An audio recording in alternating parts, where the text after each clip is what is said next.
Hello दोस्तों, कुछ ही दिनों में लेखपाल का पेपर आने वाला है। 19 जून को शायद उसकी डेट पड़ी है। ठीक है, तो लेखपाल में मैथ्स भी आएगा। ठीक है, मैथ्स का रोल बहुत इम्पोर्टेंट है। कुछ लोगों की मैथ्स बहुत अच्छी आती है, वो मैथ्स में अच्छे से अच्छे मार्क्स ला सकते हैं। हो सकता है किसी के 100% मार्क्स भी आ जाएं। ठीक है, और अभी कट ऑफ पीटी की कट ऑफ डिसाइड कर दिए लेखपाल के लिए। तो अब जितना भी टाइम बचा है, बहुत इम्पोर्टेंट टाइम बचा है, तो ऐसे टाइम को अच्छे से अच्छे यूटिलाइज़ करो और अपने जो भी सेक्शंस कमज़ोर हैं उनको मजबूत करने की कोशिश करिए। ठीक है, तो आज हम मैथ्स का जो प्रीवियस पेपर है जो 2015 में हुआ था, उसका एक पेपर एक बार सिर्फ एक दिखाने के लेके आया हूँ कि पेपर किस तरह से आता है और उसका लेवल क्या होता है। ठीक है, तो आज मैं सिर्फ उस पेपर को ही डिस्कस करूँगा, उस पेपर को सॉल्व कराऊँगा। ठीक है, और उसके बाद मैं जो भी इसका सिलेबस है उसके हिसाब से एक एक टॉपिक को डिस्कस करूँगा। ठीक है, और क्वेश्चंस ज़्यादा से ज़्यादा कराऊँगा, कंसेप्ट क्लियर करूँगा, और जो जो डर बना हुआ है मैथ्स का उसको भगाऊँगा। ठीक है, तो हमारे साथ बने रहिए और हमारे चैनल को सब्सक्राइब करिए। और जो भी तो आपके दोस्त वगैरह हैं जो भी लेखपाल की तैयारी कर रहे हो या किसी दूसरे एग्ज़ाम की तैयारी कर रहे हो, क्योंकि मैथ्स लगभग वही आता है, उसी तरीके के क्वेश्चन आते हैं, क्योंकि कंसेप्ट सबका सेम ही रहता है। तो ठीक है, हम क्वेश्चन पर आते हैं। देखिए, ये शिफ्ट 1 का क्वेश्चन है। 2015 में पेपर हुआ था, उसकी शिफ्ट 1 का पेपर पहला क्वेश्चन हम देखते हैं। क्वेश्चन लिखा हुआ है, यदि एक वृत्त की परिधि उसके व्यास से 18.6 सेंटीमीटर अधिक है, परिधि व्यास से अधिक है, तो सबसे पहले हमें सर्किल पता होना चाहिए। सर्किल में परिधि क्या होती है, व्यास क्या होता है, सर्किल का एरिया क्या होता है। ठीक है, सारा डिस्कस करता हूँ मैं। देखो, वृत्त वृत्त ये होता है, एक गोल चक्कर ये वृत्त होता है। ठीक है, ये मिड पॉइंट जो होता है वो इसका सेंटर होता है सर्कल का, और सर्कल के सेंटर से परिधि पर कोई भी लाइन खींचिए, कहीं पर भी ये कोई सी भी लाइन खींचिए। ठीक है, सबका डिस्टेंस सेम रहेगी परिधि से, और वो होती है रेडियस। ठीक है, वो होती है रेडियस। ठीक, तो व्यास क्या होता है, जैसे ये सर्कल है, इसका सेंटर है। ठीक है, तो व्यास होता है सर रेडियस का ट्वाइस, मतलब पॉइंट जो इसका सेंटर है, सेंटर से दोनों साइड एकदम स्ट्रेट लाइन खींच दीजिए। मतलब परिधि, या ये समझो कि परिधि के एक साइड से बिल्कुल स्ट्रेट लाइन खींचिए 90 डिग्री पर, और जो सेंटर से होते हुए जाए। ठीक है, सेंटर से होते हुए जाए, तो ये होता है व्यास, आर और आर। तो व्यास इक्वल टू होता है 2r। ठीक है, व्यास होता है 2r। ठीक है, और परिधि क्या होती है, हमारी परिधि होती है, देखो ये जो एंगल होता है ये 360 एंगल होता है। ठीक, अब ये मान लो यहाँ से चला है कोई इंसान, ऐसे चल के चलते चलते चलते चलते चलते चलते इस पॉइंट पे आता है, तो ये पूरा एक चक्कर लग जाता है। ये जो चक्कर होता है इसको बोलते हैं परिधि। तो देखो, एंगल होता है 360, 360 को हम लिख सकते हैं 2 पाई। ठीक है, 2 पाई होता है, और ये कितना इसकी रेडियस कितनी है, ठीक है, वो होती है आर। ठीक, तो इस फार्मूला को याद करो कि जो वृत्त है, वृत्त की परिधि होती है 2 पाई आर। ठीक है, अब आइए क्वेश्चन पे। क्वेश्चन में क्या लिखा है, एक वृत्त की परिधि उसके व्यास से 18.6 सेंटीमीटर अधिक है। ठीक है, तो परिधि हो गई ये 2 पाई आर, तो इसको लिखिए 22/7। पाई की वैल्यू याद रख लो, पाई की वैल्यू होती है, पाई इक्वल टू होता है 22/7, यह होता है 3.14। ठीक है, 3.14। ठीक, अब यहाँ पे हमने 22/7 लिख दिया, इंटू आर और हमारा ब्यास क्या होता है, ब्यास क्या होता है 2r minus 2r equal to 18.6। ठीक है, 18.6। अब इसको सॉल्व करिए। ठीक है, तो r कॉमन आ जाएगा, अंदर एलसीएम लेंगे 7 हो जाएगा। ये कितना 22 दूनी 44,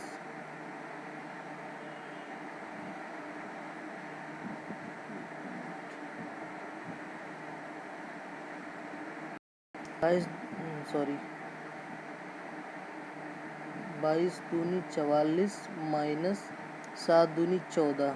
ठीक है, इक्वल टू 18.6। कितना हो गया, आर 44 में से 14 का कितना बचेगा, 30 बचेगा ना।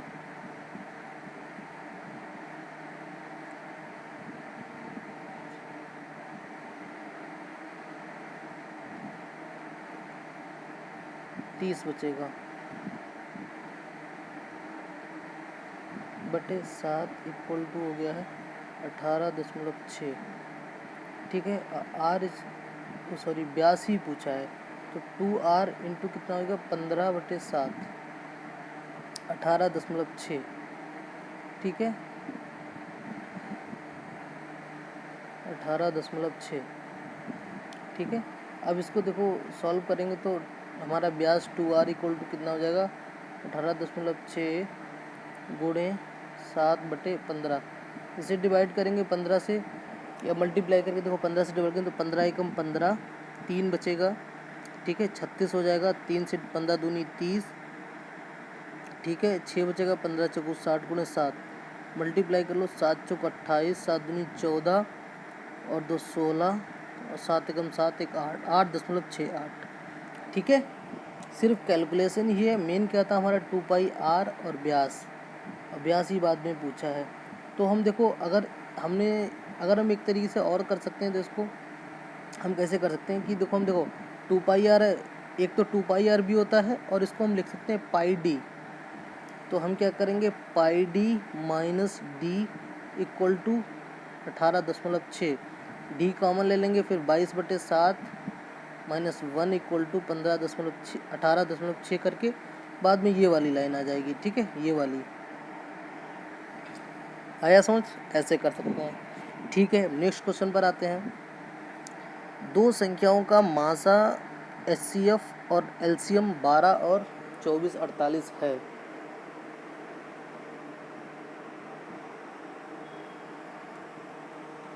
यदि संख्याओं का अंतर 60 है, देखो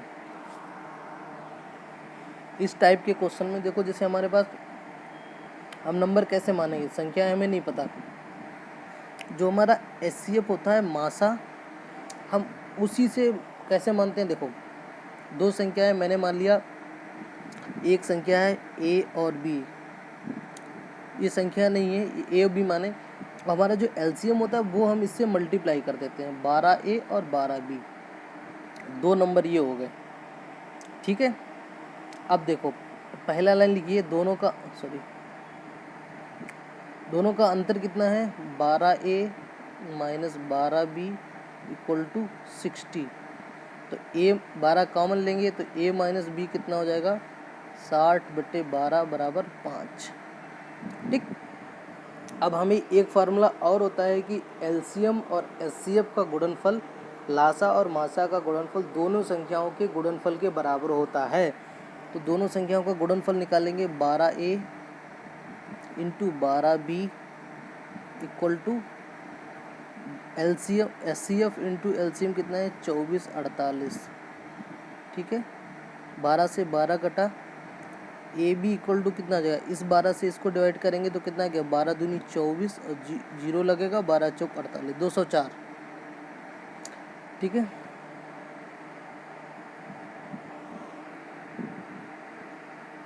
दो सौ चार हो गया। ठीक है,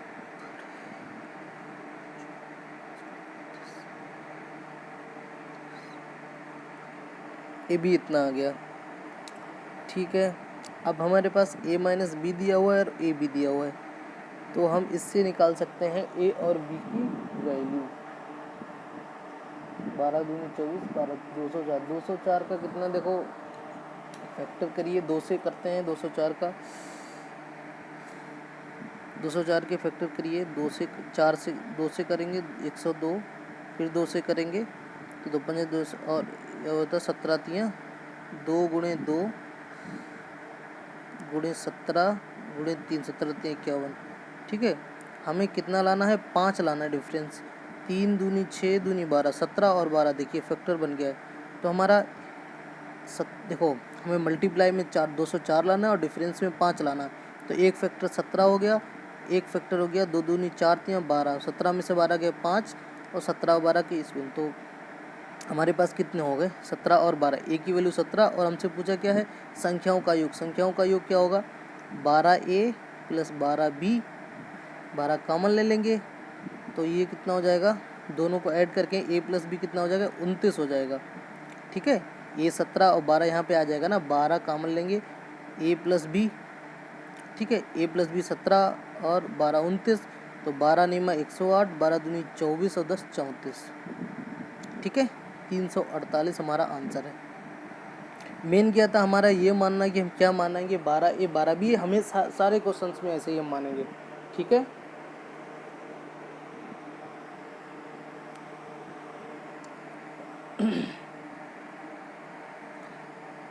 आ गया क्वेश्चन, इजी था।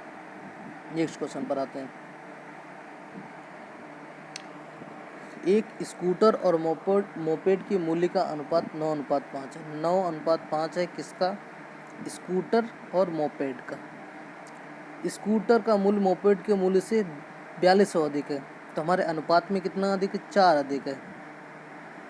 अनुपात में 4 अधिक है, कितनी वैल्यू है? 4200। ठीक है, हम ऐसे ही करते हैं इस क्वेश्चन को, ऐसे बहुत ईजी हो जाएगा। और मोपेड का मूल्य, मोपेड क्या है? 5, तो एक की वैल्यू कितनी हो जाएगी? 4 एकम 4, 4 पंजे 20। ये जो मैं डिवाइड कर रहा हूँ, ये खुद से डिवाइड कर लीजिए। ठीक है, और एक की वैल्यू 1050 होगी, तो 5 की वैल्यू कितनी हो जाएगी? 5 इंटू 1050, 0 पचम 25 और 5 एकन 5, 5250। बहुत इजी क्वेश्चन है, इसमें टाइम भी नहीं लगेगा। अब इसको देखो दो तरीके से कर सकते हैं। एक्स मान लो तो क्या होगा? 9x माइनस 5x बराबर 4200। ठीक है, यही तो होता। तो 4x बराबर 4200। अगर हम x मानते तो ऐसे करते, तो x इक्वल टू कितना आ जाएगा? 1050 x, x 1050। हमारा पूछा कितना है? 5x, तो वही बात यहाँ पे मैंने कर दी, 5250। इसका भी वैसे ही आएगा। ठीक है, तो जैसे मैं बता रहा हूँ वैसे करो तो बहुत ईजी होगा, हमारी कैलकुलेशन कम होगी, हमें लिखना भी कम पड़ेगा और जल्दी हो जाएगा। ठीक है, नेक्स्ट क्वेश्चन देखिए। 3 संख्याएं हैं, देखो फर्स्ट संख्या, सेकेंड संख्या और थर्ड संख्या। पहली और दूसरी का अनुपात कितना है? 2 और 3। दूसरी और तीसरी का कितना है? 5 और 8। देखो अगर इस तरह का दिया होगा कि पहले और दूसरी का अनुपात और दूसरी और तीसरी का अनुपात, तो इसमें ध्यान रखना जो कॉमन है उसको कॉमन बना लो, मतलब सेम बना लो। सेम कैसे बनाते हैं? एक में देखो फर्स्ट वाले में सेकंड की वैल्यू कितनी है? 3, सेकंड वाले में 5, तो इनका एलसीएम ले लो। ठीक है, तो 5 और 3 का एलसीएम कितना हो गया? 15। तो पहली वाली को हम 5 से, देखो 3 है यहाँ, 15 बनाएंगे तो 5 से मल्टीप्लाई करना पड़ेगा। इसको 5 को 15 बनाएंगे तो 3 से मल्टीप्लाई करना पड़ेगा। तो कितना हो गया?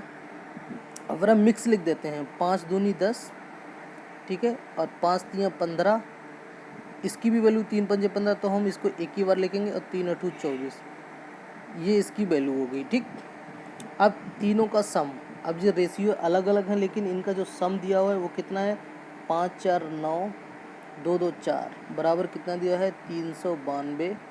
पूछे तीसरी संख्या पूछिए। खैर एक की वैल्यू निकालते हैं, कितना हो जाएगा? 4 2 32, 8 9 72 और 39, तो कितनी वैल्यू आ जाएगी? जाएगा 8 बार जाएगा, 8 9 72, 8 6 32, 7 39, एक की वैल्यू 8। हमारा कितना? तीसरी संख्या पूछिए। तीसरी संख्या हमारी कितनी? 24 है। 24 बराबर कितना हो जाएगा, 8 चौक 32, 8 दूनी 16 और 3 19, 192 हमारा आंसर हो गया 192। ठीक है, ये प्रीवियस क्वेश्चन है, आए हुए एग्जाम में क्वेश्चन है, इसीलिए समझा रहा हूँ अच्छे से कि मैथ्स इतना कठिन नहीं है जितना समझते हैं लोग। ठीक है, देखिए एक त्रिभुज है, त्रिभुज के खेत का परिमाप 540 मीटर है और इसकी भुजाओं का अनुपात 5, 12, 13 है। खेत का क्षेत्रफल क्या होगा? ठीक है, देखते हैं।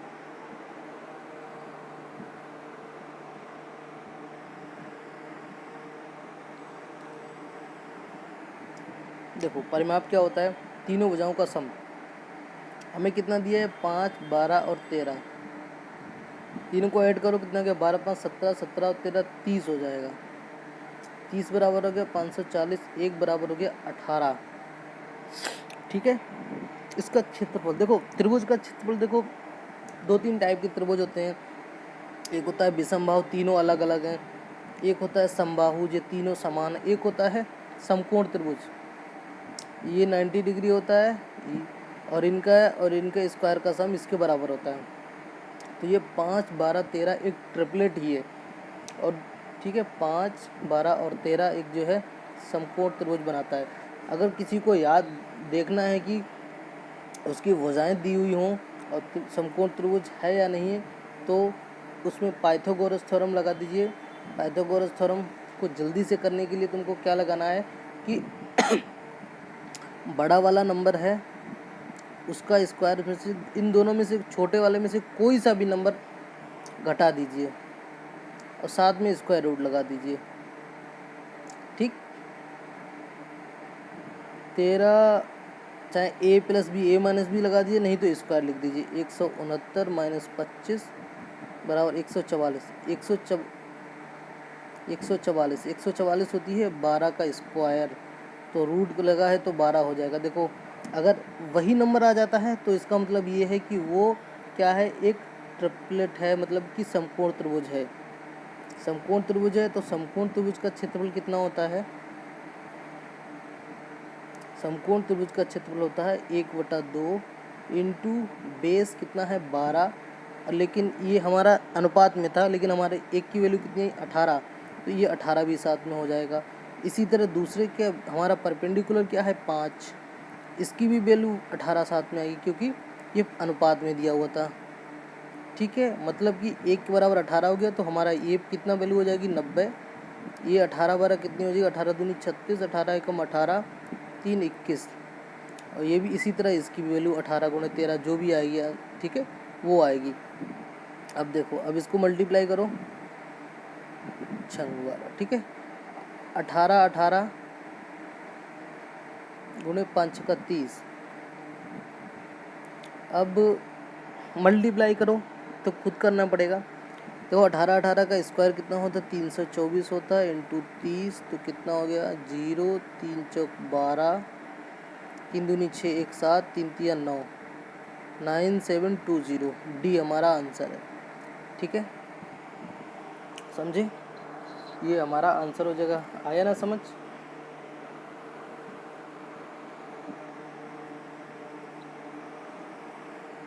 बस याद रखना है कि त्रिभुज कौन सा है।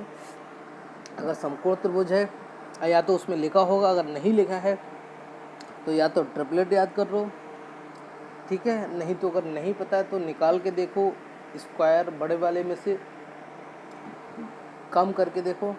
ठीक है, a plus B, a minus B का फार्मूला लगाओ।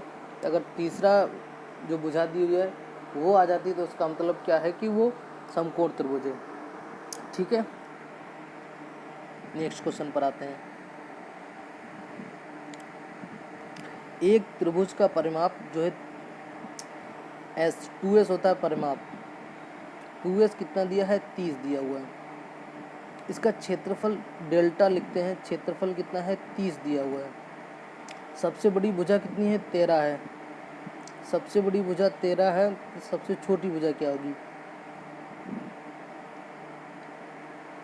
देखो वही जो क्वेश्चन हमने अभी पहले किया था, सेम वही ट्रिपलेट बनेगा। देखो अगर परिमाप क्या होता है, मान लीजिए हमने एक भुजा ए है, एक भुजा बी है, तीसरी इसने दी है, सबसे बड़ी जो है वो 13 है, अब टोटल 30 हो गया। तो ए प्लस बी कितना हो जाएगा, 17 हो जाएगा। ठीक, अब दूसरा ये देखो, हमारा त्रिभुज का क्षेत्रफल दिया हुआ है 30, ठीक है।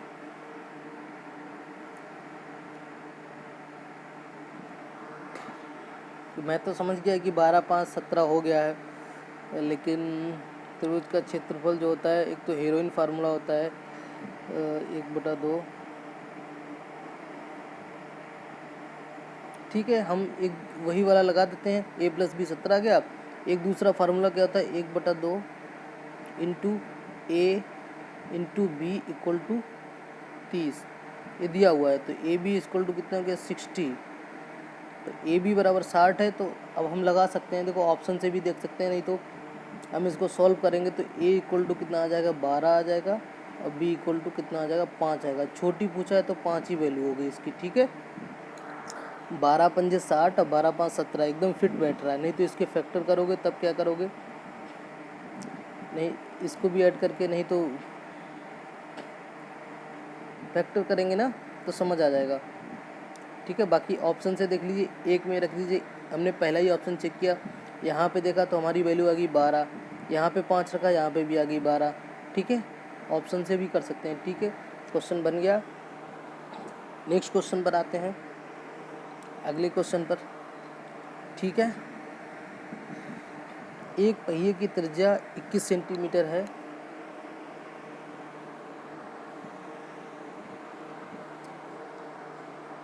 (792 मीटर की दूरी तय करने में उसे कितने चक्कर लगाने पड़ेंगे।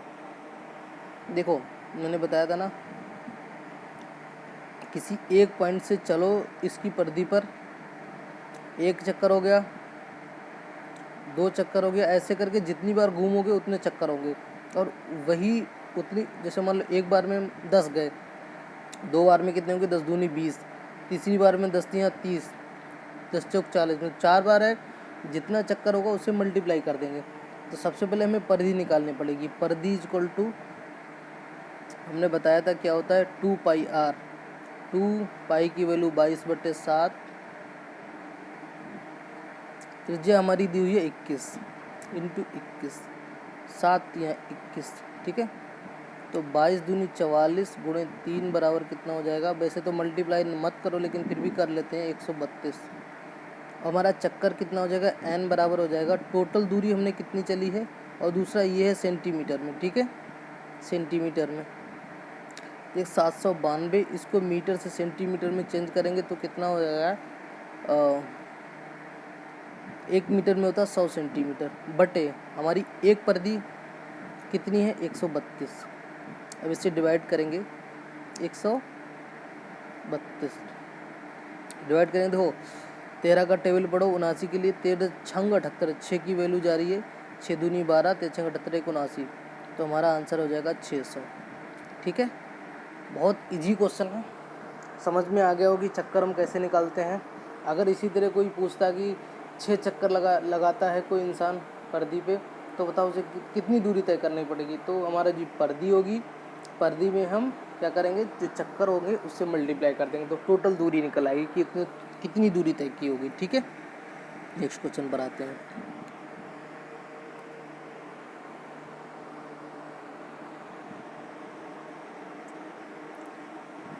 किसी काम में एक पुरुष एक महिला से 2 गुना तेज है, और एक महिला एक लड़के से 2 गुना तेज है, ठीक है। तो हम इस पहले क्या करते हैं, तीनों का कंबाइंड निकाल लेते हैं, क्योंकि इन्होंने आगे लिखा है शायद, यदि वे सभी अर्थात तीनों मिलकर किसी काम को 4 दिनों में करते हैं, तो हमें तीनों का कंबाइंड रेशियो निकालना पड़ेगा। देखो हमने पुरुष को लिख दिया मैन, महिला मेन लिख दिया, और महिला को वुमेन बोलते हैं तो W लिख दिया। पुरुष महिला से 2 गुना तेज है, तो मतलब पुरुष का 2 गुना तेज, इसकी 2 है तो इसकी 1 वैल्यू है, ठीक है। इसी तरह जब महिला जो है वो लड़के बॉय, वो उससे 2 गुना तेज है, ठीक है। और अभी मैंने किया था, जो सेम होता है उसको हम सेम कर लेते हैं, ये 2 है एक ए है, इसको अगर हम 2 से मल्टीप्लाई कर दें तो सेम इसके हो जाएगा, वही हम यहाँ पे कंबाइंड लिखेंगे, 2 दूनी 4, 2 एकम 2, ये भी 2 है तो यही रहेगा, और यहाँ पर हमने कोई मल्टीप्लाई नहीं किया तो हमारा यही रहेगा। ठीक, इसमें हमने कोई मल्टीप्लाई नहीं किया तो 2 का 2, 1 का 1। ठीक है, बाकी ये तो सेम ही रहते हैं दोनों, 2 एकम 2, 2 2। ठीक है, अब देखो टोटल वर्क क्या होता है हमारा। देखो अगर कहीं पे लिखा हुआ है कि किसी भी इंसान का, किसी भी ग्रुप का, एक से ज़्यादा लोगों का, उनकी इफ़िशियंसी हमें पता हो और उन्होंने कितने दिन काम किया, तो हम टोटल वर्क निकाल सकते हैं कि हमारा जो टोटल वर्क करना है वो कितना करना है। तो हमारा टोटल वर्क कितना हो जाएगा, तो तीनों ने मिलके किया तो तीनों की इफ़िशियंसी जोड़ के कितनी हो जाएगी, 4 2 6 1 7। कितने दिन काम किया उन्होंने, 4 दिन काम किया, तो ये इसका मतलब टोटल काम हमारा कितना, 28। अब पूछ रहा है लड़का अकेले कितने दिनों में पूरा करेगा।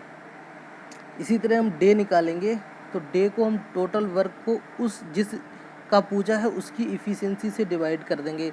लड़के का पूछा है, लड़के की इफ़िशियंसी 1 है तो 1 से डिवाइड करेंगे तो 28 आंसर आ जाएगा। अगर औरत का पूछते तो 2 से डिवाइड करते, अगर आदमी का मेन का पूछते तो हम 4 से डिवाइड करते। ठीक, आया समझ, तो हमारा ए आंसर 28 हो जाएगा। आते हैं फिर नेक्स्ट क्वेश्चन पर। 60 लीटर मिश्रण में अम्ल और पानी, अम्ल का मतलब एसिड और वाटर का रेशियो कितना है, 2:1। इसमें पूछ रहा है कितना लीटर पानी मिलाया जाए ताकि अम्ल और पानी का अनुपात 1:2 हो जाए। इस क्वेश्चन के लिए एक बताऊंगा कि जब भी इस तरह का क्वेश्चन आए कि मिश्रण में पानी मिला दिया, जूस मिला दिया, एसिड मिला दिया या कुछ और मिला दिया, मिक्स कर दिया, तो उसमें हम और आप पहले रेशियो कुछ था, बाद में रेशियो कुछ हो गया। ठीक, इसमें हम क्या करते हैं, एक फंडा समझ लो कि जैसे कि हमने इसमें क्या क्या बोला है, कितना लीटर पानी मिलाया जाए, पानी मिलाया जाए, पानी का रेशियो ये है, और ये एसिड में हमने कोई छेड़छाड़ नहीं की। जिसको हम नहीं मिलाते हैं उसको हम सेम करते हैं, सेम रखते हैं, जैसे हम उसमें करते थे कि जो कॉमन है उसको सेम कर दो। ठीक है, हमने एसिड को कोई छेड़छाड़ नहीं की, तो देखिए यहाँ पर एसिड 2 है, यहाँ पर 1 है, दोनों को समान बनाना है तो हमें इसको 2 से मल्टीप्लाई करना पड़ेगा। ठीक है, और हम कैसे मल्टीप्लाई, इसके एलसीएम, 2 का एलसीएम, ठीक है, इसको 2 से मल्टीप्लाई करना पड़ेगा। ये तो 2:1 है ही है, ये कितना हो जाएगा, 2:4। ठीक, अब देखो पानी हमें कितना मिलाना पड़ा, 3 मिलाना पड़ा। ठीक है, और क्या, दो जो पहले जो मिश्रण था 60 लीटर मिश्रण था पहले वाले रेशियो का, पहले का रेशियो बाद में देखते हैं हम कितना है, अभी 2:1। ये नहीं, बाद में जो हमारा आता है जिससे हम इसकी वैल्यू निकालते हैं उस वाले रेशियो को देखना, क्योंकि इसमें हमने किसी से मल्टीप्लाई नहीं किया तो हमारा रेशियो वही रहा। कभी कभी होता है कि हमको अलग अलग इसको भी मल्टीप्लाई करना पड़ता है, दोनों को मल्टीप्लाई करना पड़ता है, तो रेशियो चेंज हो जाते हैं। तो हमारा जो बाद का रेशियो आता है हम उसको ध्यान देते हैं, इसको हम ध्यान नहीं देते हैं। इसमें देखो 2 और 1 3, पहला मिश्रण कितना है, 3 बराबर 60 वैल्यू है। ठीक है, हमसे पूछा कितना लीटर पानी मिलाया, तो पानी हमें कितना मिलाना पड़ा, 3 मिलाना पड़ा। 3 की वैल्यू 60 है तो इस 3 की वैल्यू भी 60 ही रहेगी, क्योंकि हमें 3 ही निकालना है, तो यही हमारा आंसर हो जाएगा। समझे, इजी क्वेश्चन है, बहुत अच्छा है। अगर समझ में नहीं आता है तो दोबारा से वीडियो देखना, अच्छे समझना, नहीं समझ में आता तो कमेंट में हमें बताना कि हमें कौन सी चीज़ कहाँ पर नहीं समझ आई है। ठीक है, हम फिर से बताएंगे एक बार। नेक्स्ट क्वेश्चन पर आते हैं।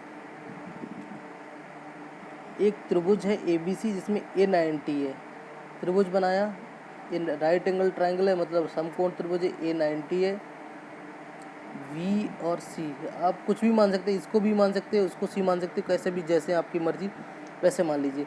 A कितना है, A होता है जो एंगल होता है उसके सामने का जो वैल्यू होती है वो A होती है, ये 25 हो गई। B होता है, B के सामने की वैल्यू 7 हो गई। अब देखिए समकोण त्रिभुज है, समकोण त्रिभुज में पाइथागोरस थ्योरम लगाइए, हमें AB निकालना पड़ेगा। तो पाइथागोरस थ्योरम क्या होती है, AB² प्लस AC² बराबर BC²। AB² प्लस AC कितना है, 7 का स्क्वायर 49, 25 का स्क्वायर हो गया 625। तो ए बी स्क्वायर बराबर हो गया है 625 माइनस 49, कितना हो जाएगा, 5 में से 9 गया, 15 में से 9 गया 6, 11 में से 4 गया 7, 576 ए बी स्क्वायर। स्क्वायर हटाएंगे इधर रूट लग जाएगा, ये 24 का स्क्वायर होता है। ठीक है, ये स्क्वायर हमें या तो याद कर लो, नहीं तो स्क्वायर तो खुद से निकाल लो। स्क्वायर निकालने की मेथड होती है वो तो पता ही होगी, नहीं तो स्क्वायर ऐसा करो 30 तक स्क्वायर सारे लोग याद कर लो तो बहुत आसानी होगी क्वेश्चन को बनाने में। ठीक है, अब देखो उन्होंने 10 भी पूछा है, हमारा ये आ गया 24, 10 भी पूछा है। देखो जो एंगल पूछता है उसके सामने की जो भुजा होती है वो हमेशा परपेंडिकुलर होती है, लंब होती है। तो बी के सामने ये क्या होगी, लंब, और ये हो गई आधार। तो 10 क्या होता है, 10 बी पूछा है, तो लंब कितना हो गया 7, आधार कितना हो गया 24। ये तो कर्ण होता ही है जो सबसे बड़ी भुजा होती है, तो हमारा 7/24 आंसर हो गया। ठीक है, बहुत इजी पेपर था, मैंने ये पेपर दिया था, मेरे सारे क्वेश्चन सही थे। 2015 में सारे के सारे क्वेश्चन ठीक थे, मेरे पूरे नंबर थे इसमें। मेरे जीएस में नंबर नहीं बन पाए थे, जीके में मेरे 18 ही नंबर रह गए थे, तभी मेरा नहीं हो पाया था इसमें। आते हैं नेक्स्ट क्वेश्चन पर।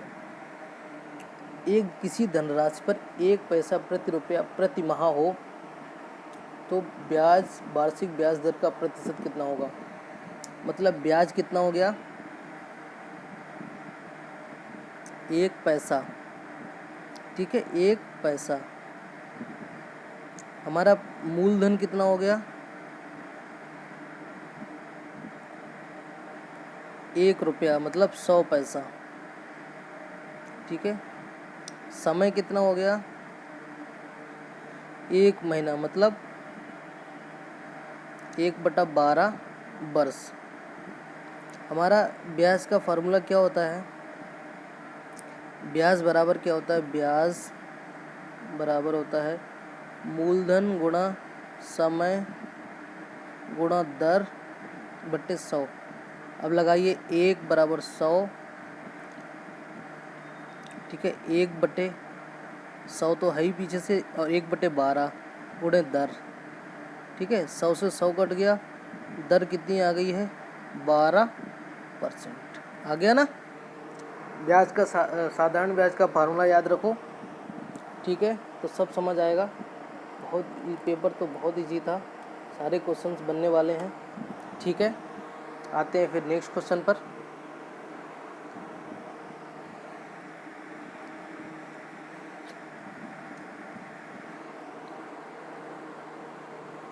पचास परीक्षणों के एक समूह का मानक विचलन 8 है। यदि प्रत्येक परीक्षण को 2 से गुणा किया जाता है तो मानक विचलन क्या होगा। देखो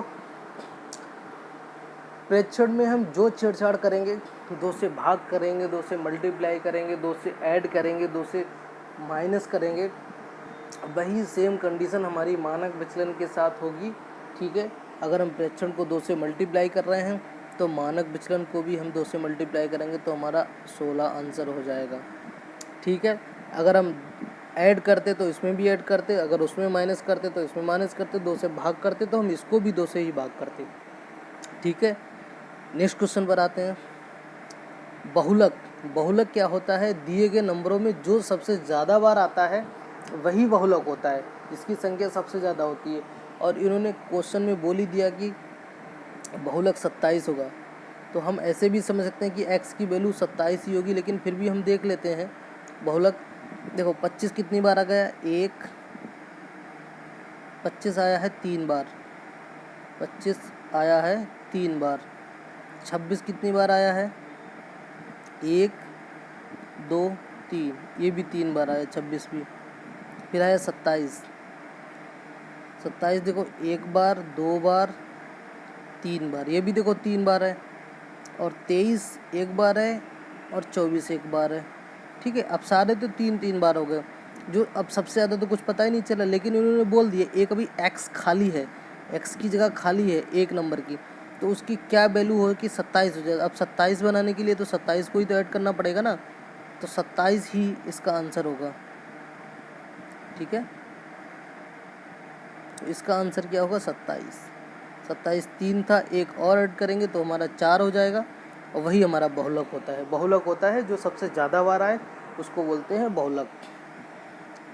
नेक्स्ट क्वेश्चन पर 1 6 8 3 2 माध्य और मध्यिका का योगफल है। मतलब ये जो नंबर दिए हैं इनका हमें माध्य निकालना है और इनकी हमें मध्यिका निकालनी है, फिर दोनों को ऐड करना है। देखो माध्य का डायरेक्ट फार्मूला होता है, माध्य का कुछ नहीं होता है कि माध्य बराबर होता है कि जो हमें नंबर दिए हैं सबको ऐड कर लो, ठीक है, नंबर का योग बटे टोटल नंबर, मतलब कितने नंबर हैं, ठीक है। तो इनको सबको ऐड करो, वो 1 + 6 + 8 + 3 + 2 बटे कितने 5, टोटल नंबर कितना हो गया, 6 1 7 8 7 15 5 20, 20 बटे 5 बराबर कितना हो गया 4, ठीक है। अब हम निकालते हैं मध्यिका। मध्यिका निकालने के लिए सबसे पहले तुम्हें याद रखना पड़ेगा जो भी नंबर दिए हुए हैं उनको या तो बढ़ते हुए क्रम में या घटते हुए क्रम में, जैसे लिखना चाहो वैसे लिख लो। हमने बढ़ते हुए क्रम में लिखा, सबसे पहले सबसे छोटा 1, उससे के बाद 2, फिर 3, फिर 6 + 8। अब इन नंबर को गिनो, 1 2 3 4 5, ये विषम नंबर है। विषम नंबर में हमारी मध्यिका क्या होती है,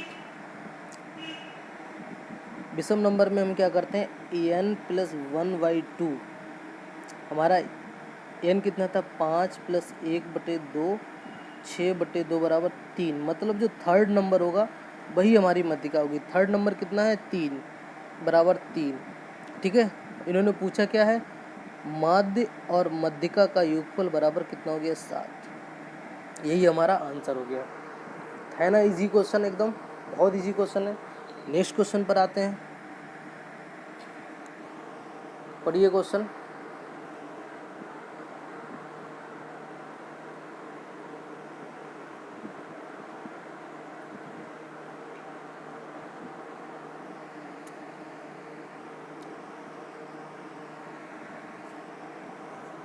एक व्यक्ति अपनी यात्रा का 2/11 भाग ट्रेन द्वारा, 17/22 भाग कार द्वारा, और जो शेष उनका जो फ्रैक्शन वैल्यू बची है वो वैल्यू 1 किलोमीटर के बराबर है। तो वे बताओ कितनी दूरी चलता है। देखो जब भी फ्रैक्शन दिया होता है तो फ्रैक्शन में हम क्या करते हैं, टोटल वैल्यू 1 मानेंगे। 1 हो गया तो 1 में से अब बचा हुआ चला हुआ हम टोटल में से माइनस कर देंगे, तो वही तो बचा हुआ आता है, तो 1 में से माइनस कर देंगे, कितना चल गया 2/11 और 17/22। एलसीएम लीजिए, 22 एलसीएम हो गया, 22 से कम 22 माइनस 11 दूनी 22, 2 दूनी 4 और 17, 17 4 21, 21 22 में से 21/22, तो हमारा 1/22 बचा। 1/22 की वैल्यू कितनी है 1 किलोमीटर है, तो 1 की वैल्यू कितनी हो जाएगी 22 किलोमीटर, क्रॉस मल्टीप्लाई कर दो, ठीक है। तो हमारा टोटल तो एक ही था, तो वही हमारा आंसर हो जाएगा 22 किलोमीटर, ठीक है। आया समझ, इजी क्वेश्चन है बहुत। नेक्स्ट क्वेश्चन पर आते हैं। देखो ये फिक्स्ड क्वेश्चन है, इसको आप जब अपनी कोई बुक खरीदेंगे ना उसमें लिखा हुआ होगा कि वर्गीकृत आंकड़ों का माध्य अवकलित करते समय हम मानते हैं कि वार्ताएं जो है वो वर्ग के अंकों पर केंद्रित होती हैं, ठीक है। ये फिक्स्ड क्वेश्चन है, इसको याद कर लीजिए, इसका डी आंसर होगा। नेक्स्ट क्वेश्चन पर आता हूँ। 930.25 के वर्गमूल से कौन सा छोटा भिन्न घटाया जाए कि प्राप्त परिणाम एक पूर्ण संख्या आ जाए, ठीक है।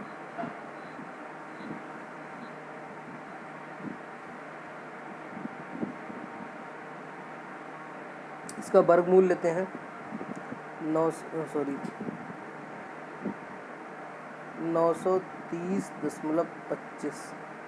हम वर्गमूल निकालने की मेथड होती है जो हम क्या करते हैं 25 वर्गमूल निकालते हैं, हम जोड़ा बनाते हैं। देखो पॉइंट से हम शुरुआत करते हैं दोनों तरफ, पॉइंट के बाद का जोड़ा ऐसे बनाते हैं, पॉइंट के ये 2 हो गए, ठीक है। अगर जोड़ा नहीं होता तो हम 0 बढ़ा देते हैं। इधर हम जोड़ा इसी तरह 30 का एक जोड़ा गया और 9 अकेला रह गया, 9 का अकेला जोड़ा हो गया। ठीक है, फिर हम क्या रखते हैं कि स्क्वायर वैल्यू रखते हैं। ठीक है, मतलब पहली जो वैल्यू होगी वो स्क्वायर रखते हैं जिस नंबर का। तो 3 तिया 9 स्क्वायर होता है, तो 3 तिया 9 हो गया। ठीक है, यहाँ 0 बचा, 30 बचा। ठीक है, यहाँ यही जो वैल्यू यहाँ से रखते हैं वही यहाँ रखते हैं, 3 3 6 हो गया। ठीक है, अब ये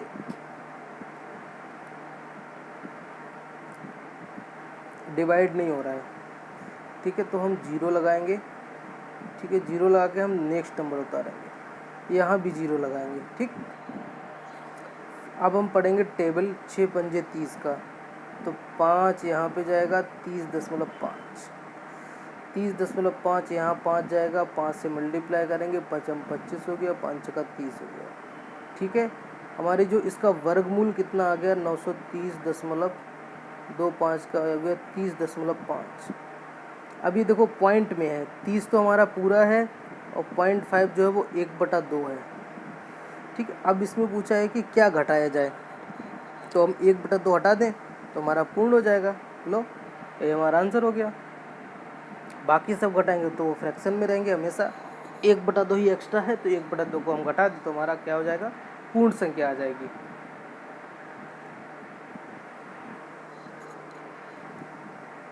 नेक्स्ट क्वेश्चन पर आते हैं। वर्गमूल निकालना कैसा, ऐसे ही निकालेंगे जब भी कोई वर्गमूल पूछा जाएगा। नेक्स्ट क्वेश्चन पर आते हैं। ये वही मिश्रण वाला क्वेश्चन है।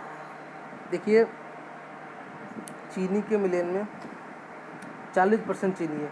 अगर 40% चीनी है तो बचा हुआ अदर मिश्रण होगा, भले चाहे वो पानी हो, कुछ भी हो। ठीक, तो इसकी फ्रैक्शन वैल्यू कितनी होगी, 20 दूनी 40, 20 दिया अनुपात कितना हो गया, 2:3। ठीक है, ताकि ब्लेंड में चीनी कितनी चीनी मिलाई जाए, ताकि ब्लेंड में चीनी 50% हो जाए, मतलब आधी आधी हो जाए। तो ये रेशियो कितना हो जाएगा, 50:50, 1:1। ठीक है, चीनी जो है पहली वाली है, तो चीनी शुगर और ये अदर मान लो। ठीक है, अब देखो सॉरी 1:, ये 1 होगा, 1:1। ये शुगर है, ये अदर है, अदर मटेरियल जो भी बचा हुआ। ठीक है, अब इसमें देखो क्या है, इन्होंने चीनी मिलाई है और लेकिन अदर को इन्होंने कुछ नहीं किया, कोई छेड़छाड़ नहीं की है। तो हम क्या करेंगे, इसको 1 को भी 1 और 3 को सेम बनाने के लिए 1 को 3 से मल्टीप्लाई करना पड़ेगा। तो हम यहाँ क्या कर देंगे, 3, यहाँ पर भी 3, ये दोनों देखो सेम हो गए, किए ही है हमने। तो इसमें देखो कितना 1 हमने मिलाया चीनी 2 और 3, 1 बढ़ाया। अब देखो ये जो 300 ग्राम दिया, ये पहले वाले का फ्रैक्शन दिया हुआ है, मतलब 2 और 3 का वैल्यू कितनी है, 300। तो 5 हो गया, 5 की वैल्यू हो गई है 300, 1 की वैल्यू कितना हो जाएगा, 60। 1 की वैल्यू 60 होगी। अब हमने कितना चीनी मिलाया, 1 ही चीनी मिलाया, तो यही हमारा आंसर हो जाएगा। अगर यहाँ इसकी वैल्यू 2 होती तो हम 2 से मल्टीप्लाई कर देते, 0.5 होती तो हम 0.5 से मल्टीप्लाई करते, जो होता वैसा ही हम कर देते। नेक्स्ट क्वेश्चन देखिए, किसी संख्या में 8% जोड़ने और 3% घटाने, मतलब कम कर देने, फिर उसका अंतर, मतलब 8% जोड़ा तो वो पॉजिटिव हो गया और 3% घटा दिया तो माइनस हो गया, फिर इनका अंतर बराबर 407 है। तो अब जोड़ेंगे तो ये 8 + 3 हो जाएगा, परसेंट हो जाएगा। तो 11% बराबर कितना हो गया, 407। तो 100% क्या हो गया, 407/11 × 100, डिवाइड करो, 11 × 3 = 33, 11 × 7 = 77, 00, बस ये हमारा आंसर हो जाएगा, है ना। 11 से डिवाइड करें, 11 × 3 = 33, 40 में से 33 गया 7, 77 हो गया, 11 × 7 = 77, तो 3700 हमारा आंसर हो जाएगा, है ना। इजी क्वेश्चन है। नेक्स्ट क्वेश्चन देखते हैं, बहुत इजी क्वेश्चन था, बस इसको ये समझना था कि 3% घटाया इन्होंने तो माइनस हो जाएगा। ठीक है, नेक्स्ट क्वेश्चन करते हैं। देखो इसमें पूछा है कि इनके योगफल में कौन सा बिंदु ताकि पूर्ण संख्या आ जाए। इसको भी वैसे ही करना है। देखो 5 सही 3/4 प्लस 4 सही 4/5 प्लस 7 सही 3/8। हम क्या करेंगे, जो पूर्ण नंबर है उसको अलग लिख लेते हैं। 5 प्लस 4 प्लस 7, इनको अलग लिखते हैं। 3/4 प्लस 4/5 प्लस 3/8। इसको छोड़ देते हैं, ये तो पहले से ही पूर्ण नंबर है। यहाँ पर देखो एलसीएम लेते हैं। कितना एलसीएम हो गया, 40 एलसीएम हो जाएगा। 4 दसावन 40, 10 तियाँ 30 हो गया। ठीक है, 5 अट्ठू 40, 8 चौक 32 हो गया। 8 पंजे 40, 5 तियाँ 15 हो गया। ठीक है, 5 2 7 हो गया, 3 3 6,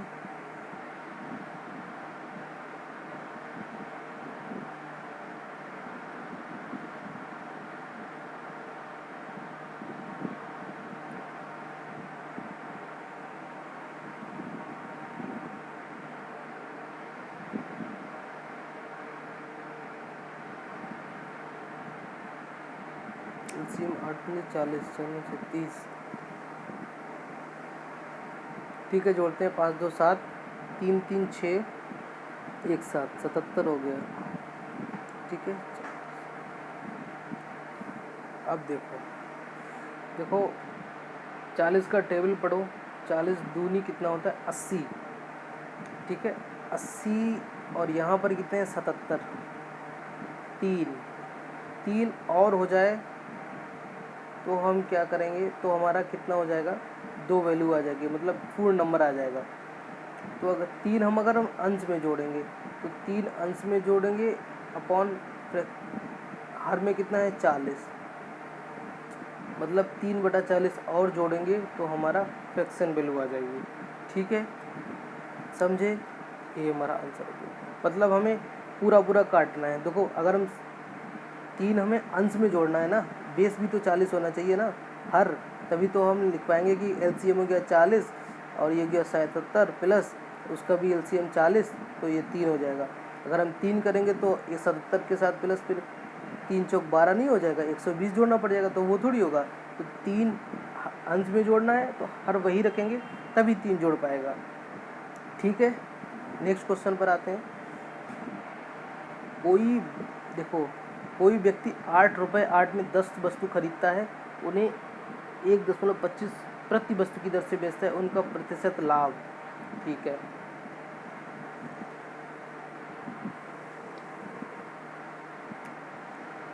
हम क्या करेंगे, दोनों का रेशियो निकालेंगे।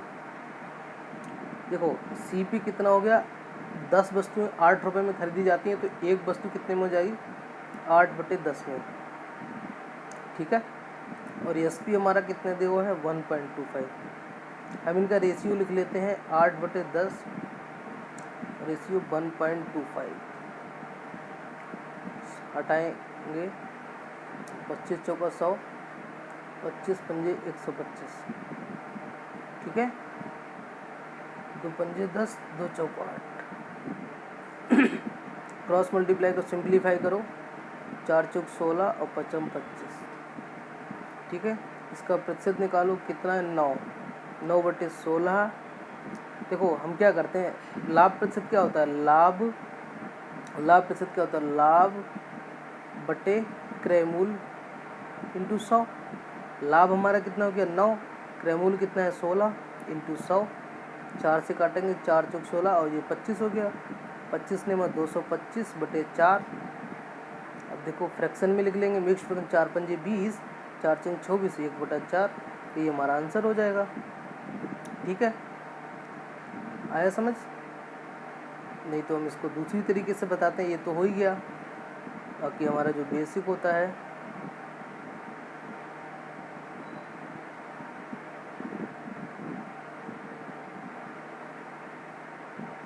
ये तो हो ही गया ना।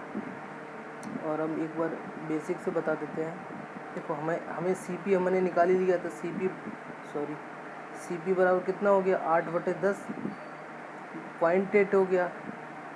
एसपी कितना हो गया, 1.25। लाभ कितना हो गया, 1.25 में से 0.8 घटाओ, कितना हो गया, 0.45। ठीक है, और लाभ प्रतिशत क्या होता है, log 0.45 बटे एलसीएम सीपी क्रैमूल जो 0.8 इंटू 100 हटाओ, ठीक है, 2 चौका 8, 2 पंजे 10, वही मल्टीप्लाई होकर इसका भी आगे 225 बटे 4 बराबर 56 सही 1 बटे 4, यही हमारा आंसर हो गया। ऐसे भी कर सकते हैं, लेकिन ये तो चलो ठीक है, इजी था तो ऐसे बन गया, लेकिन उस मेथड से करेंगे उससे क्या होता है कि काफ़ी कुछ कट जाता है, उसके बाद हमें लाभ परसेंट निकालने में दिक्कत नहीं होती है, लाभ परसेंट या हानि परसेंट। ठीक है, नेक्स्ट क्वेश्चन पर आते हैं। बजट के पहले किसी कार की कीमत 30% बढ़ाई जाती है और बजट में फिर 10% और बढ़ाई जाती है, मतलब 2 बार बढ़ाई गई, तो इसमें हम लगाएंगे सक्सेसिव। सक्सेसिव क्या होता है, एक्स प्लस, अगर 2 बार बढ़ाते हैं एक्स और वाई, तो x% plus y% plus X Y अपन 100। अगर यही कम होता तो जो वाला कम होता उसमें हम माइनस लगा देते। ठीक है, इसमें दोनों जोड़ा है तो 30 प्लस 10 प्लस 30 गुणे 10 बटे 100 कितना हो गया, 30 प्लस 10 प्लस 3 बराबर हो गया है 43। यही हमारा आंसर हो गया। ठीक है, ये भी बहुत इजी क्वेश्चन था, एग्ज़ाम में आया हुआ पेपर है, ठीक है, इसलिए इसको ज़रूर देखें। 27 की पावर x बराबर 9 बटे 3 की पावर x। ठीक है, हम इसमें क्या करेंगे, सबको 3 की पावर में लिख लेंगे, ठीक है, उससे हम कंपेयर कर पाएंगे अच्छी तरीके से। तो 27 क्या होता है 3 की पावर, ठीक है, x, ये क्या हो गया 3 की पावर 2 और ये हो गया 3 की पावर x। ठीक है, ये कितना हो गया 3 की पावर 3x। ठीक है, और देखो जैसे इनटू में सेम पावर, अगर सेम पावर के लोग a की पावर x इंटू बी की पावर x, नहीं a की पावर y, ठीक है, अगर सेम पावर के इनटू में होते हैं तो हम उनकी पावर जुड़ जाती है, अगर वही सेम बेस की पावर अगर भाग में होती है तो उनकी पावर माइनस हो जाती है। तो इसमें देखो 3 की पावर 2, 3 की पावर x सेम मतलब भाग में है तो माइनस हो जाएगी, 3 की पावर 2 जो नीचे वाली होती है वो माइनस करते हैं। अब देखो दोनों बेस समान हो गए, हम पावर बराबर कर देंगे,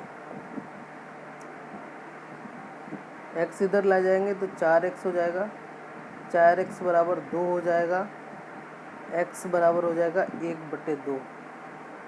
ठीक है, अब देखो तो 1/x कितना हो जाएगा 2, 1/x 2 हो गया, इसकी पावर 4 कर दो, इसकी पावर भी 4 कर दो, तो 1/x की पावर 4 कितना हो जाएगा 2 की पावर 4 बराबर 16, 2 की पावर 4 कितना होता है 16, तो दूनी 4, 4 दूनी 8, 8 दूनी 16। नेक्स्ट क्वेश्चन देखते हैं। कोई धनराशि साधारण ब्याज पर 10 वर्ष में अपनी दुगनी हो जाती है, मतलब अगर पहले मूलधन अगर P था तो अब निश्चित धन कितना हो जाएगा, वो हो जाएगा 2 गुना 2P, तो हमारा ब्याज कितना हो गया वो P हो गया। तो फार्मूला लगा दो, दर पूछा है तो एक डायरेक्ट फार्मूला होता है, दर बराबर होता है ब्याज, तो इधर लिख देते हैं, दर बराबर होता है ब्याज इंटू 100 बटे मूलधन इंटू समय। ठीक है, ये फार्मूला जो बेसिक फार्मूला होता है, ब्याज बराबर मूलधन गुणा दर गुणे समय बटे 100, उसी से बनते हैं सारे फार्मूले। तो ब्याज हमारा कितना P इंटू 100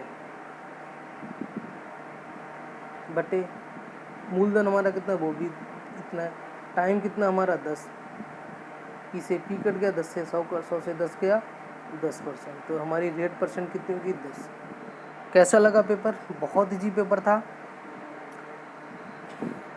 कोशिश करूँगा कि अच्छे से पूरा सिलेबस कंप्लीट कर पाऊँ, ज़्यादा से ज़्यादा क्वेश्चन करा पाऊँ, सारे जो भी फार्मूलेज होते हैं, सारे मेथड होते हैं, सबको डिटेल में अच्छे से समझा पाऊँगा, कोशिश करूँगा। तो हमारे साथ बने रहिए, हमारे और जिनको भी लेखपाल का पेपर देना है वो हमारे चैनल को सब्सक्राइब करिए, लाइक करिए, शेयर करिए और हमारे साथ बने रहिए। थैंक यू सो मच, मिलते हैं कल, थैंक यू।